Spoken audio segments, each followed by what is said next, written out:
দীর্ঘ ১৩ বছর প্রেমের পর পরিচালক আদনান আল রাজীব ও জনপ্রিয় অভিনেত্রী মেহজাবিন চৌধুরী বিবাহ বন্ধনে আবদ্ধ হয়েছেন। গত ২৪ ফেব্রুয়ারি ঢাকার অদূরে একটি রিসোর্টে ঘনিষ্ঠ পরিসরে তাদের বিয়ের আয়োজন সম্পূর্ণ হয়।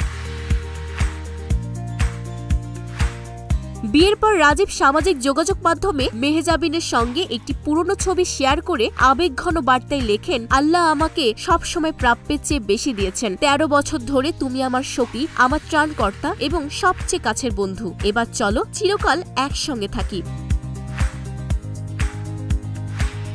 নবদম্পতিকে অভিনন্দন জানিয়েছেন অভিনেত্রী শাহনওয়াজ খুশি, চয়নিকা চৌধুরী, শ্যামল মাওলা ও জিন্নাত সানুর স্বাগতা সহ অনেকেই। উল্লেখ্য, ২০১৯ সালে ঢাকার একটি বিপণী বিতানে তাদের একসঙ্গে হাঁটার ভিডিও ভাইরাল হলে সম্পর্কের গুঞ্জন ছড়ায়। এরপর দেশের বিভিন্ন জায়গা ও বিদেশেও একসঙ্গে ভ্রমণের ছবিতে দেখা গেছে তাদের। অবশেষে সেই দীর্ঘ সম্পর্ক পূর্ণতা পেল শুভ পরিণয়ে।